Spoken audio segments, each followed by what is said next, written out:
mau tanya, apakah DC akan datang pinjol 16 pinjol dengan total semua pinjaman 180 juta? Apakah kalau Galbay dia akan datang ke kantor and sebar data keluar kontak? Dia bilangin, karena dia takut akan ancaman. Ya kan? Ancaman DC dan teroran DC. Benar nggak pemicu dari gali lubang tutup lubang? Karena komunikasi Anda masih nyambung nggak kira-kira menurut teman-teman semuanya? Nggak nyambung ya kan? Tapi terkadang teman-teman itu aneh gitu loh. Di sini dia bertanya, Bang, saya terjerat di pinjol ada dana 13 juta. Cara supaya data saya tidak diapa-apakan ya bagaimana? Kak mau tanya gimana solusinya biar pinjol tidak sebar data ke semua kontak? Lebih baik malu sesaat daripada hancur selamanya. Data Anda disebar, nggak ada masalah. Data Anda dipermalukan, nggak ada masalah. Sehari, 2 hari, seminggu, 2 minggu, orang-orang akan terbiasa dengan hal itu. Ambil sisi positifnya. Apa sisi positifnya? Sisi positifnya dengan ada penyebaran data tadi, memberikan warning juga untuk orang sekitar Anda, terutama kontak-kontak Anda, jangan sampai berurusan dengan pinjol. Ya, Assalamualaikum warahmatullahi wabarakatuh. Selamat sore buat teman-teman semuanya, khususnya yang sudah ada di YouTube Solusi Hutang MB. Ini saya sampaikan dulu ya. Nanti malam kita live seperti biasa jam 8 malam. Nanti teman-teman hadir di sini ya, kita diskusi bareng, kita membahas masalah-masalah tentang Galbay, tentang tidak mampu bayar. Nanti Anda hadir ke sini dan jangan lupa juga Anda aktifkan notifikasinya di channel ini supaya ketika saya mengupdate video, saya live streaming nanti itu kan, Anda mendapatkan notifikasinya ya. Oke. Di sini menarik banget, di sini meminta saya untuk membahas gimana caranya supaya data kita dipinjol tidak diapa-apakan. Itu yang pertama. Habis itu gimana caranya supaya pinjol tidak sebar data ke semua kontak. Habis itu gimana juga caranya supaya tidak terjadi ancaman penyebaran data kontak-kontak orang-orang terdekat kita. Oke. Dan habis itu ada juga hutang berawal dari 1,5 juta menjadi 80 juta dan sampai ada hutang yang 180 juta. Tapi seperti biasa buat teman-teman semuanya jangan lupa disupport juga ya. Oke. Ini saya munculkan coba satu persatu ya, karena saya pengen lihat nih sedramatis apa sih Anda menghadapi pinjol itu sehingga begitu mengganggu banget dalam kehidupan sehari-hari. Padahal kalau saya pribadi yang lebih mengganggu itu ketika kita tidak mempunyai uang gitu loh, bukan soal debt collector ini gitu ya. Oke. Assalamualaikum Bang. Bang, saya terjerat di pinjol, ada dana 13 juta. Ada dana ya 13 juta. Cara supaya data saya tidak diapa-apakan bagaimana ya? Ya, kira-kira teman-teman semuanya bagaimana itu ya? Cara supaya data tidak diapa-apakan. Kalau saya jawab bayar aja gitu loh, nyambung nggak kira-kira menurut teman-teman semuanya? Nggak nyambung ya kan? Tapi terkadang teman-teman itu aneh gitu loh. Di sini dia bertanya, Bang, saya terjerat di pinjol ada dana 13 juta. Cara supaya data saya tidak diapa-apakan ya bagaimana? Ya bagaimana? Ya bayar gitu loh. Jadi nggak ada cerita. Misalnya gini, kalau kita sudah menyatakan untuk Galbay, kita sudah menyatakan tidak mampu bayar, ya sudah. Memang kalau kita harus mengkorbankan data kita ya kenapa tidak gitu ya kan? Kalau mereka ingin mengapa-apakan data kita, ya silahkan aja gitu loh. Ya kan? Yang penting jangan sampai kita mendapatkan buktinya. Ketika kita mendapatkan buktinya, itulah yang menjadi satu alasan untuk kita berhenti membayar selamanya. Jadi kita nggak usah egois juga. Ketika kita menyatakan tidak mampu bayar, kita tidak sanggup bayar, ya sudah, kita mempersilahkan untuk resiko apapun itu. Yang penting kita jangan sampai untuk mendapatkan buktinya. Ya, kalau untuk Anda bilang jangan sampai data kita diapa-apakan, data Anda masuk ke sana aja sudah diapa-apakan itu. Contoh, promosi sampah sudah masuk, link-link sampah sudah masuk di sana gitu loh. Jadi tinggal kita berpikir bagaimana teman-teman semua itu berpikir positif aja, berpikir positif buat kedepannya, nggak usah berpikir terlalu jahat banget untuk diri sendiri. Oke? Ini apa ini? Kak mau tanya gimana solusinya biar pinjol tidak sebar data ke semua kontak. Sama aja dengan tadi ya kan. Biar pinjol tidak sebar data ke semua kontak, ya udah bayar. Emang pinjol apa yang menyebarkan data ke semua kontak? Nggak ada. Jadi buat teman-teman semua itu, terkadang Anda itu tersugesti ya. Anda itu selalu berupaya membenarkan semua ucapan debt collector. Saya selalu bilangin, kalau untuk kelasnya pinjol ilegal, dia cuma sanggup itu menghubungi kontak-kontak Anda 1-3 aja secara acak. Ya kan, 1-3 orang aja secara acak. Ya kan? Nanti kalau misalnya Anda bilang, enggak bang, lebih dari 3, oke. Kalau misalnya lebih dari 3, berapa aplikasi pinjol ilegal Anda? Misalnya, aplikasi pinjol ilegal Anda itu ada 5. Sementara satu pinjol menghubungi 3 kontak Anda secara acak. 3 kali 5, 15. Berarti 15 kontak Anda akan dihubungi secara acak. Apakah kita harus khawatir tentang hal ini? Enggak. Ingat lagi moto Solusi Hutang. Lebih baik malu sesaat daripada hancur selamanya. Data Anda disebar, nggak ada masalah.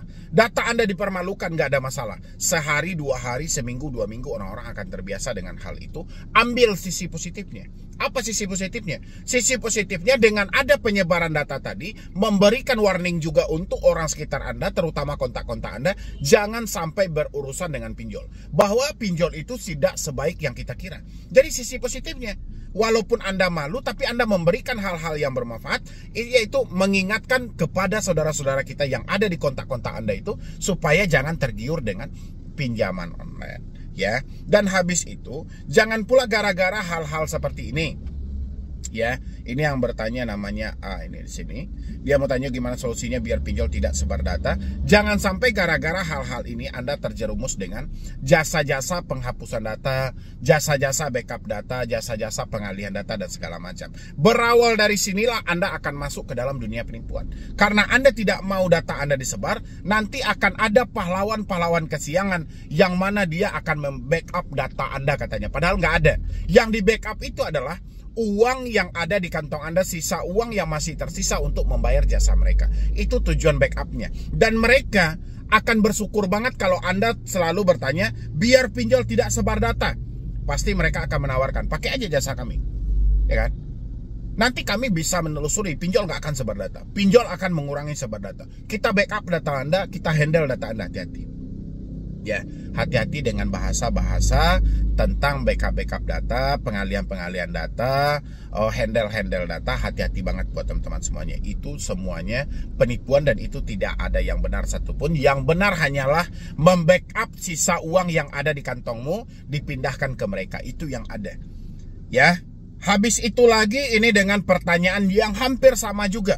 Ya kan, tadi pertama supaya data tidak diapa-apakan, yang kedua supaya tidak menyebarkan data ke semua kontak. Sekarang ini bang, saya mau tanya abang, gimana caranya biar tenang hadapi pinjol, bang? Karena berbagai macam ancaman nyebar data kontak orang-orang terdekat kita. Jadi itu yang membuat malu. Makanya saya bilangin tadi itu, lebih baik malu sesaat daripada hancur selamanya. Apa sih yang harus dimalukan? Pinjol ini bukan rahasia pribadi lagi, udah menjadi rahasia umum. Ambil sisi positifnya aja gitu loh. Jadilah bermanfaat dengan cara yang berbeda untuk orang sekitar. Dengan Anda terjebak di pinjol, data Anda disebar, otomatis Anda secara tidak langsung Anda pasti malu. Tapi di balik malu Anda telah memberikan manfaat kepada orang lain. Dengan seperti itu orang-orang bisa mencontoh bahwasanya pinjol tidak layak untuk dipinjam sama sekali. Ini efek dan resikonya. Ya. Dan habis itu gimana cara biar tenang menghadapi pinjol? Stop overthinking. Stop memikirkan hal-hal negatif untuk jangka panjang. Jangan lagi siksa diri Anda untuk memikirkan hal-hal yang belum tentu terjadi. Dan kalau Anda bilangin kontak orang-orang terdekat kita, itu belum tentu. Ya, kalaupun hal itu terjadi nantinya, ya tergantung Anda minjamnya di pinjol legal apa ilegal. Kalau ilegal tadi sudah saya terangkan. Kalau di pinjol legal, kalau misalnya Anda di pinjol legal itu setiap kali menghubungi kontak-kontak Anda, selalu mereka dalihkan di awal adalah nomor itu dijadikan sebagai kontak darurat. Ya, kalaupun mereka ikut menagih dalam hal itu, jarang banget mereka yang menyampaikan nama aplikasi. Dan kalaupun mereka menyampaikan nama aplikasi, Anda cukup sampaikan kepada orang sekitar, suruh debt collectornya untuk datang ke rumah Anda. Udah selesai sampai di sana. Nggak usah pula Anda sampaikan sama orang sekitar, oh itu penipuan, nggak usah ditanggapi, bla bla bla. Sulit. Kalau dulu-dulu bisa, tapi kalau sekarang udah nggak bisa lagi. Dulu 2019, 2020, 2021 saya mengarahkan orang, sampein kepada kontak Anda nggak usah ditanggapi. Kalau sekarang udah nggak bisa lagi, karena itu sudah menyeluruh. Media pun sudah banyak meliput tentang kejahatan-kejahatan pinjaman online. Jadi sudah banyak penyalahgunaan data itu sudah banyak yang terjadi. Jadi kita tinggal sampaikan sama kontak darurat. Kalau ada yang menghubungi Anda, silahkan suruh ke alamat saya aja. Ya, jadi kita nggak perlu bercerita panjang lebar, berbicara banyak-banyak, nggak perlu gitu loh. Ya, tetap kita tenang aja dan kita berpikir positif aja. Insya Allah galbay pinjol itu tidak ada yang membahayakan. Yang membahayakan adalah cara Anda berpikir sendiri yang menjadikan diri Anda tidak tenang. Anda yang memikirkan, Anda yang tidak tenang. Ya, makanya coba berpikir positif, berpikir jernih aja buat kedepannya. Pokoknya galbay pinjol itu tidak ada yang berat ya. Jadi itu yang membuat malu, pakai aja moto tadi. Lebih baik malu sesaat daripada hancur selamanya. Habis itu lagi datanglah pertanyaan dari N ya. Halo, mau tanya apakah DC akan datang ke kantor? Saya nggak tahu DC apa nih yang mau dia tanyain. Apakah DC mau datang ke kantor? Ya kalau DC itu kan sebenarnya dalam peraturannya tidak boleh mendatangi di luar dari domisili konsumennya. Jadi kalau misalnya dia datang ke kantor dalam konteks apa ini? Kalau konteks sebatas mengkonfirmasi di mana kita nggak ada masalah. Tapi kalau dalam konteks dia melakukan penagihan sampai ke kantor itu tidak diperbolehkan, mau pinjol apapun. Ya walaupun saya tidak tahu nih pertanyaannya mau tanya apakah DC akan datang ke kantor. Saya nggak tahu juga DC-nya DC apa gitu loh. Kalau dia mau datang pun ke kantor ya silahkan, tapi jangan sampai menagih. Oke? Habis itu Mas, saya ada pinjol 16 pinjol dengan total semua pinjaman 180 juta. Apakah kalau galbay dia akan datang ke kantor and sebar data keluar kontak darurat? Mbak anggap aja 180 juta duit yang Mbak habisin, anggap aja Mbak membayar dengan hal itu gitu loh. Ya jadi kita nggak usah egois juga. Ketika kita menyatakan duit pinjol ini tidak bisa kita balikan lagi, ya sudah kita persiapkan dengan risikonya. Apa risikonya? Dia datang ke kantor misalnya gitu kan, atau dia menyebarkan data ke kontak-kontak darurat. Menyebarkan data ke kontak darurat gimana? Dia sebar data ke kontak darurat yang konsepnya yang seperti apa? Karena sejak awal kontak darurat ini kita yang memberikan, kita yang mengizinkan. Ya kan? Kontak darurat, ada video saya ya, nanti Mbak bisa tonton juga video saya itu. Kontak darurat tidak bisa dilakukan tempat sarana penagihan. Ya, kontak darurat itu hanya mengkonfirmasi soal keberadaan debetur. Kalau debeturnya tidak bisa dihubungi, jadi tidak ada kontak darurat itu ikut ditagih juga. Ya, apalagi sampai disebarkan data. Sekarang saya kan nggak tahu nih 16 pinjol yang Mbak sampaikan ini apa aja, saya nggak tahu karena yang bertanya pun juga tidak menjelaskan secara spesifik pinjol apa aja yang dia pinjam. Ya kan? Yang jelas dia hanya bertanya, saya ada 16 pinjol dengan total semuanya 180 juta. Harusnya ini kan lebih lengkap lagi ya kan. Kalau misalnya teman-teman nanti mau bertanya juga sama saya di Instagram, misalnya Anda meminjam lebih dari 3 aplikasi pinjol, jelaskan juga kapan pertama sekali Anda mulai minjam dan kapan yang terakhir cair dan berapa nominalnya semuanya. Ya kan, nama-nama aplikasinya. Karena gini, ada satu aturan dari OJK, satu orang cuma boleh meminjam di 3 aplikasi pinjol. Ya kan, khusus pinjol legal. Sekarang Mbak ini menyampaikan dia terjebak dengan total 16 pinjol. Tapi kita nggak tahu nih pinjolnya apakah legal, apakah ilegal, kita juga nggak tahu. Dengan total 180 juta. Yang dia khawatirkan adalah soal DC datang ke kantor. Oke. Saya paham banget. Mungkin dalam pemikiran Mbak ini seandainya DC datang ke kantor itu mempermalukan dan dia akan resign dan dipecat dari sebuah perusahaan itu. Ya kan, di tengah situasi ekonomi sulit seperti ini, siapa yang tidak membutuhkan yang namanya pekerjaan? Ya kan, tapi ingat lagi ya, ini buat teman-teman semuanya, saya sampaikan juga, bukan sok menggurui atau sok-sokan dengan pekerjaan yang begana yang begini, enggak gitu loh. Saya paham pekerjaan itu adalah sumber penghasilan dari teman-teman semuanya. Tapi ingat ya, selagi kita umat beragama, kita pasti meyakini dan mempercayai pekerjaan itu adalah rezeki dan rezeki itu datang dari Yang Maha Kuasa. Ya. Jadi bukan karena kitanya yang pintar, bukan karena kitanya yang hebat, bukan kitanya yang lulusan fakultas ini, fakultas itu, bukan itu. Tapi karena Tuhanlah yang menitipkan rezeki kita melalui perusahaan itu. Kalau soal kita mempunyai ijazah, kita mempunyai sertifikat, itu hanya persyaratan. Ya, karena rezeki kita ada di situ, makanya prosesnya semuanya lancar. Dan Anda nggak perlu khawatir juga soal dengan Anda terjebak di pinjol, terus mereka menghubungi kantor, terus Anda langsung dipecat, nggak usah khawatir dengan hal itu. Kenapa? Selagi rezeki Anda masih ada di perusahaan itu, berat dari pinjol ini, masalah yang Anda hadapi, Anda tidak akan dipecat. Selagi Tuhan mengatakan rezeki Anda masih ada di situ. Tapi kalau rezeki Anda tidak ada di situ, tanpa ada masalah pinjol pun Anda akan berhenti dengan sendirinya. Ya. Pertanyaan saya adalah, kapan terakhir teman-teman bersyukur karena Anda telah mendapatkan pekerjaan yang saat ini? Ya, bukan soal membandingkan, oh gaji Anda besar, wah, oh Anda orang hebat, bukan itu. Tapi kapan Anda pernah bersyukur, mengucapkan terima kasih sama Yang Maha Kuasa karena Anda telah diberikan pekerjaan yang seperti ini? Ya, tanya sama diri masing-masing, jangan sampai ketakutan yang terlalu berlebihan. Oke? Oke, ini yang terakhir ya. Malam Pak, saya punya hutang pinjol yang dari awal cuma 1,5 juta. Sekarang jadi beberapa pinjol. Aku ada hutang karena gali lubang tutup lubang. Ya memang karena gali lubang tutup lubang tidak menyelesaikan masalah sama sekali ya kan. Bunga yang mencekik tinggi hingga membuat hutang saya menjadi 80 jutaan. Ya wajar lah. Karena yang Anda gali dengan yang Anda tutupi tidak seimbang. Anda menggali 2, yang Anda tutupi 1. Anda menggali 4, yang Anda tutupin 2. Anda menggali 8, Anda tutupin 4. Jadi berkembang dia gitu loh. Karena pencairan pertama, yang kedua itu tidak akan sama gitu loh. Itulah makanya dibilangin tidak ada satu solusi pun tentang hutang yang menyelesaikan hutang dengan cara berhutang. Tidak ada orang yang mengarahkan. Yang ada adalah menyelesaikan hutang dengan cara usaha. Makanya daripada gali lubang tutup lubang, lebih baik berhenti bayar pinjol. Oke? Saya sudah tidak sanggup untuk membayar hutang yang sekian banyaknya itu. Saya gali lubang tutup lubang karena saya takut akan ancaman-ancaman DC, teror-teror DC. Inilah pemicunya. Sesuai nggak dengan yang saya sampaikan? Dia gali lubang tutup lubang karena dia takut ancaman-ancaman DC dan teroran-teroran DC. Ancaman DC itu berkeliaran via WhatsApp, berkeliaran di telepon, berkeliaran di email. Kalau memang dia mau mengatasi gali lubang tutup lubang, kenapa tidak diputus komunikasinya? Kan dia bilangin, karena dia takut akan ancaman. Ya kan? Ancaman DC dan teroran DC. Benar nggak pemicu dari gali lubang tutup lubang? Karena komunikasi Anda masih lancar. Terbukti apa tidak? Ayo teman-teman semuanya, isi dalam kolom komentar. Benar apa tidak? Karena ancaman DC lah terjadi Anda gali lubang tutup lubang. Kalau Anda sudah tahu ancaman DC lah yang berpengaruh sebenarnya, kenapa Anda tidak memutus semua komunikasi yang ada? Mulai telepon, WhatsApp, dan email. Ya. Habis itu, saya belum pernah telat bayar, tapi rasanya sudah nggak sanggup, saya sudah tidak punya uang. Gaji saya pun nggak bisa bayar cicilan. Dia tidak pernah telat bayar, tapi Anda gali lubang tutup lubang. Dengan Anda gali lubang tutup lubang, itu sudah dikatakan Anda telat bayar.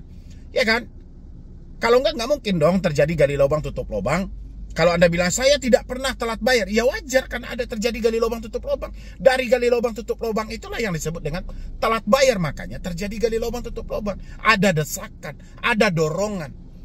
Ya, ini yang mau diantisipasi dari teman-teman semuanya, terutama yang masih mengalami galbay di 2 aplikasi. Tahan sampai di sana, putus semua komunikasi Anda. Karena satu-satunya pemicu yang membuat Anda ketakutan adalah komunikasi yang masih ada. Itu adalah sumber kekuatan pinjol. Ya. Dan habis itu yang ada di pikiran saya cuma satu. Saya butuh dana talangan untuk melunasi pinjol-pinjol ini. Gimana ya Pak solusinya? Anda nggak kapok. Anda diberikan gali lubang tutup lubang itu kan dana talangan. Lunasi apa lagi? Sekarang paksa diri Anda untuk berhenti bayar pinjol. Jangan gali lubang tutup lubang lagi. Sehebat-hebatnya Anda gali lubang tutup lubang, tetap Anda akan kalah.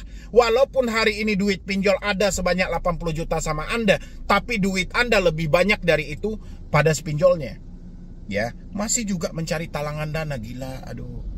Harusnya paksa diri Anda putus komunikasinya, selesai perkaranya gitu loh. Tapi kalau Anda biarkan komunikasi ini, Anda akan didesak setiap hari, Anda diancam setiap hari, diteror setiap hari. Ini yang membuat pemikiran Anda kacau. Ya, ayolah teman-teman semuanya, buka lagi logikanya. Ini kayak mana konsepnya? Dia sudah bilangin dia gali lubang tutup lubang, masih juga dalam pikiran dia cuma satu, mencari talangan dana. Gila kalau kayak gitu. Ya kan? Nanti habis semuanya. Kalau ada rumah, mau gadaikan rumah, nanti mau tidur di mana? Kolong jembatan. Belum tentu menjamin ada talangan dana hutang pinjol itu bisa kamu lunasi. Sudah banyak orang yang mencoba. Ya, makanya hari ini tahan dirimu, lawan semua ketakutan yang ada, badai pasti berlalu. Oke? Kalau nggak ada bahu untuk bersandar, masih ada lantai untuk bersujud. Kenapa tidak minta petunjuk sama Yang Maha Kuasa? Ya kan? Aduh, gila.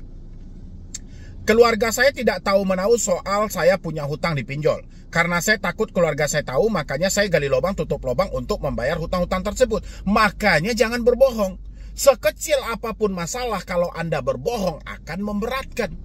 Ya, nggak perlu Anda tutupi dari keluarga. Saat kita terdesak, di saat kita tidak ada lagi hal atau petunjuk lainnya, keluarga adalah tempat berlindung paling utama. Sekarang keluarga Anda bohongi. Jangan. Carilah waktu-waktu tertentu, momen-momen yang tepat, coba ceritakan sama keluarga. Kita bercerita sama keluarga bukan berarti kita meminta keluarga untuk bayar, tapi lebih meringankan pemikiran kita supaya jangan ada lagi beban yang kita pikirkan. Ya, semakin Anda menutupi dari keluarga, semakin terjadi gali lubang tutup lubang. Semakin Anda didesak dengan berbagai macam ancaman dari debt collector. Ya. Sadar ya buat teman-teman semuanya. Jadi nggak ada. Kalau misalnya Anda bilang, saya cerita sama keluarga, orang tua saya mati nanti bang, dia riwayat jantung. Hidup mati seseorang bukan karena masalahmu kawan. Ya, hidup mati seseorang itu sudah ditentukan. Tidak ada hubungannya dengan masalahmu. Ya kan? Saya diusir bang oleh orang tua nanti kalau saya jujur. Tidak seburuk yang kamu bayangkan fakta yang terjadi. Oke. Lawan semua overthinking itu. Oke. Saya masih ingin nama saya baik-baik saja, tapi ini malah menjadi bumerang buat saya. Saya malah terjerat hutang sekian banyak. Selagi masih ada kamu menyelamatkan yang namanya nama baik, kamu akan terjebak dalam hutang yang 10 kali lipat lebih besar dari ini. Ya, stop soal nama baikmu. Nama baikmu itulah yang menjadi senjata kuat bagi si pinjol. Sekarang mau apa tidak, putus semua komunikasinya, buang kartu, hapus WA, ganti email. Selesai perkaranya, cari waktu-waktu yang tepat, jujur sama keluarga. Itu jalurnya. Ya. Habis itu mau cerita ke teman atau keluarga, saya malu. Gak usah malu. Sama temanmu gak penting juga, sama keluargamu yang paling penting. Kalau sama temanmu, hati-hati nanti aibmu hari ini akan dibongkar oleh temanmu sendiri. Karena tidak ada kepercayaan yang bisa kita tanam kepada manusia. Karena kalau kita terlalu menggantungkan kepercayaan pada manusia, kekecewaan yang akan dapat. Ya, jadi jangan buka aibmu sama temanmu walaupun dia orang yang kamu percaya sendiri. Karena pengkhianat itu muncul dari orang terdekat. Ya, tidak pernah pengkhianat itu dari orang jauh. Oke? Jadi nggak usah buka sama temanmu, tapi bukalah sama keluargamu. Hidup saya nggak tenang pak, saya kepikiran terus, tolong solusinya. Solusinya, putus semua komunikasi yang ada, tingkatkan ibadahmu, minta petunjuk sama Yang Maha Kuasa, nggak usah sok-sokan hidup di atas dunia ini gitu loh. Di samping kamu mencari solusi, kamu juga berdoa dan sujud sama Yang Maha Kuasa, laksanakan kewajibanmu. Nanti akan ada petunjuk-petunjuk yang diberikan Tuhan melalui entah siapa. Ya, yang jelas berdoalah. Tetap berusaha, cari ide-ide yang bagus gitu loh. Jangan tertumpu hanya semata, weh saya harus menyelamatkan nama baik. Saya si A, saya di kampung terkenal anak orang kaya. Bapak saya terpandang, ibu saya terpandang. Bukan saat ini. Ya, bukan saat ini, bukan sama pinjol. Kalau sama pinjol, hancur semuanya gitu loh. Kalau kamu masih memandang hal itu. Sekarang adalah paksa dirimu untuk keluar dari sini. Putus semua komunikasi yang ada. Ambil satu keputusan. Saya akan hadapi ini apapun itu nanti. Harus seperti itu. Ya, mungkin dari saya cuma itu aja. Agak keras sedikit. Jadi teman-teman gak usah khawatir juga. Keras sih keras, tapi tetap nyambung dengan konsep yang ada gitu. Begitulah cara saya menyampaikan supaya teman-teman sadar. Karena kalau gali lubang tutup lubang ini terus Anda ikutin, yang ada Anda akan hancur lebih parah daripada ini. Oke, jadi dari saya mungkin segitu aja dulu gitu loh. Nanti kita lanjutin, yang mau ikut dengan live saya nanti bisa aktifkan notifikasinya. Nanti ketika saya live Anda mendapatkan pemberitahuan. Oke, jadi sekian dulu dari saya, Medi Broni. Wassalam.